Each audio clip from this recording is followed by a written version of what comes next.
चीज़ rehab कहते किसको हैं, जिसको इस बारे में ज़रा तक कोई बात नहीं पता, जिसके पास कोई नॉलेज नहीं है, जिसके पास इस बारे में कहने के लिए कोई बात नहीं है, वो भी अपना एक घर के अंदर जो रिहैब सेंटर खोल के बैठा हुआ है और बार इश्तिहार लगाया हुआ है जी मनशियात फिरोज का इलाज यहाँ पे किया जाता है और ये जी चीज़ है, वैसे इस चीज़ को हम छुड़ा देंगे वो छुड़ा देंगे। जिन लोगों को ये फैसला करना पड़ता है कि यार क्या हम अपने किसी अजीज़ को, भाई को, दोस्त को, यार को,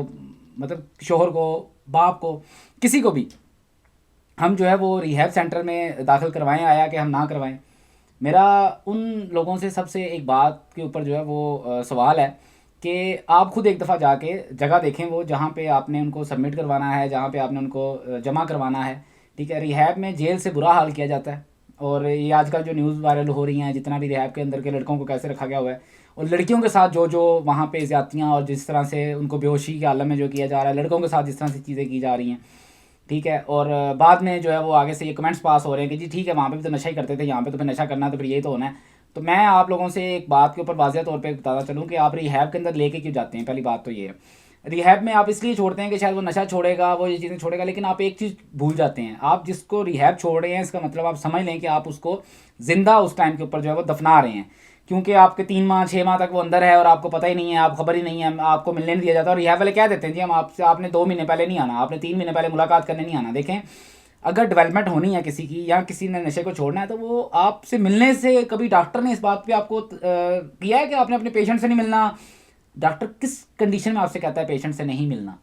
क्यों कहता है पेशेंट से नहीं मिलना? इसका एक छोटा सा एक पॉइंट है रिहैब के अंदर जिसको रखा जाता है कि जी वो आपकी तरफ होगा तो वो आपको माइल करेगा और ये चीज़ हो जाएगी, फिर वो छूटेगा नहीं और ऐसे। और जो लोग एक दफ़ा रिहैब में सबमिट कराते हैं वो इस बात पे ज़्यादा मोटिवेट होते हैं कि हम हाँ इसको अब दोबारा फिर रिहैब में सबमिट कराना चाहिए, क्योंकि डॉक्टर ने पहले से ट्रेन किया होता है जी अभी इसके 6 माह पूरे नहीं हुए,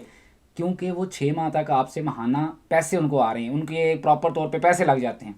ठीक है, और कुछ रिहैब वाले तो ऐसे हैं कि जिनके अगर पेमेंट आप नहीं भी दे रहे हो उनको, तो फिर भी आपका बंदा नहीं छोड़ेंगे जी। 10,000 रुपये 15,000 रुपये के पीछे आपके पीछे महीने के पैसे चलाते जाएंगे जब उनको पता लग जाएगा कि ये बंदा आपका अजीज़ है।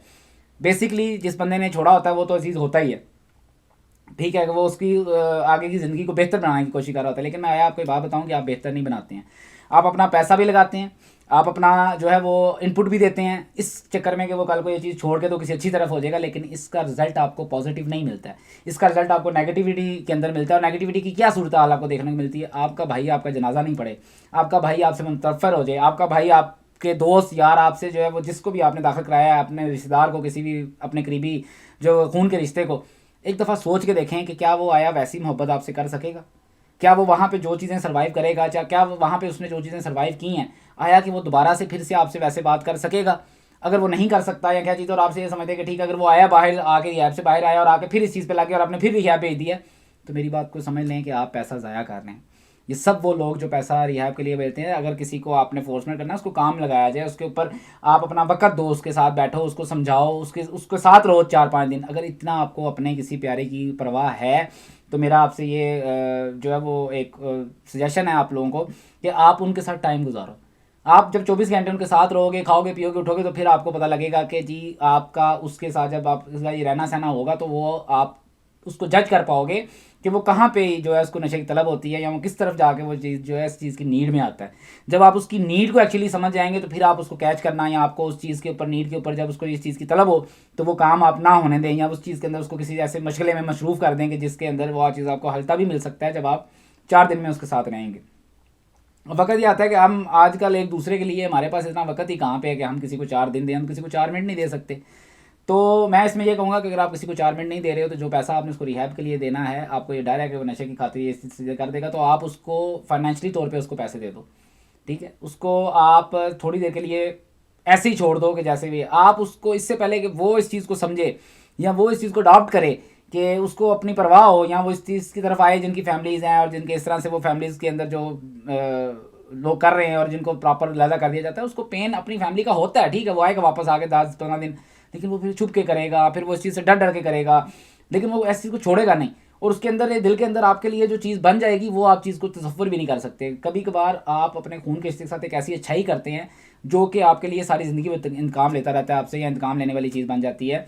हमारे पास एक वायरस है जिस चीज़ को सिखाया जा रहा है, हमें बताया जा रहा है, हुकूमत पाकिस्तान भी इस चीज़ की तरफ से जो है वो नबीना वाला जो काम है वो सिस्टम सर अंजाम दे रही है। घर घर में जगह जगह पे ये रिहैब सेंटर्स ओपन हुए हैं, किसी से कोई सर्टिफिकेट नहीं है मेडिकली, किसी का कोई अप्रूवल नहीं है, सफाई लिहाज के किसी का कोई ख्याल नहीं है।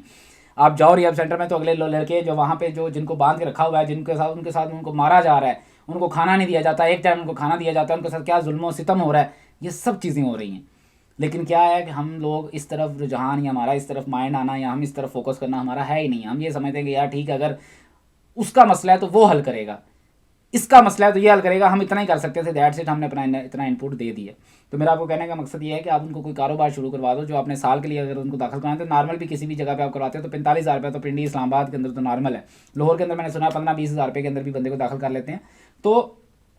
कहने का मकसद ये है कि 6 माह भी अगर आप कराते हैं तो लाख रुपये के अंदर यार उसको कोई और चीज़ बना दो या उसको हैंड वर्क कर दो, आपको दुख नहीं होगा। लेकिन rehab is not a solution. किसी भी तरह से आप इसके बारे में सर्च आउट कर लो, इसके बारे में आप पढ़ लो, इसके बारे में आप जांच कर लो कि वहाँ पे क्या चीज़ें हो रही हैं और रिहैब का क्या वहाँ पे मेडिसिन क्या दी जा रही हैं और उनको बेहोश करके उनके साथ क्या किया जा रहा है, ठीक है, उनका क्या कहाँ उनको यूटिलाइज़ किया जा रहा है। तो इन चीज़ों को जो है वो आप ज़रा पॉइंट आउट करें, इन चीज़ों के ऊपर ज़रा नज़रसानी करें। इन चीज़ों को अगर आज हम लोग नहीं देखेंगे, कल को हमारे बच्चे हैं, ये कल को हमारे दोस्त हैं, कल को हमारे भाई हैं, सब जो इन चीज़ों के अंदर कश्मकश में लगेंगे। और जो टाइम इस चीज़ में लगता है इनको कि आप समझते हैं कि जी 6 माह के अंदर रिकवर हो के आएंगे, 90% लोग जो है वो नहीं छोड़ पाते रिहैब जाने के बावजूद भी। द रीज़न बिहाइंड दिस ये कि rehab is not a solution ये है कि आप उनके साथ वक्त गुजारो, उनको इस चीज़ पे मायल करो, उनको इस चीज़ का आप एहसास दिलाओ कि आपके लिए आपकी ज़िंदगी कितनी अहम है और उनके लिए आपकी ज़िंदगी कितनी अहम है। तो इस चीज़ के ऊपर बातचीत करें। उम्मीद करता हूँ कि मेरा ये पैगाम आप लोगों तक पहुँचाएँगे, शेयर करेंगे और लाजमी इस चीज़ को मैसेज को पहुँचाएँ ताकि आप जो है वो एक राइट वे के अंदर जो है ना हम लोगों को इस चीज़ का मैसेज दे सकें कि आप लोग जो है वो कोई और रास्ता अपनाएं। ये रिहैब सेंटर्स वाले आपसे पैसा भी ले रहे हैं और सब चीज़ें कर रहे हैं, तो इस तरफ आप ज़रा रुख ना करें। शुक्रिया बहुत बहुत, अल्लाह हाफिज़।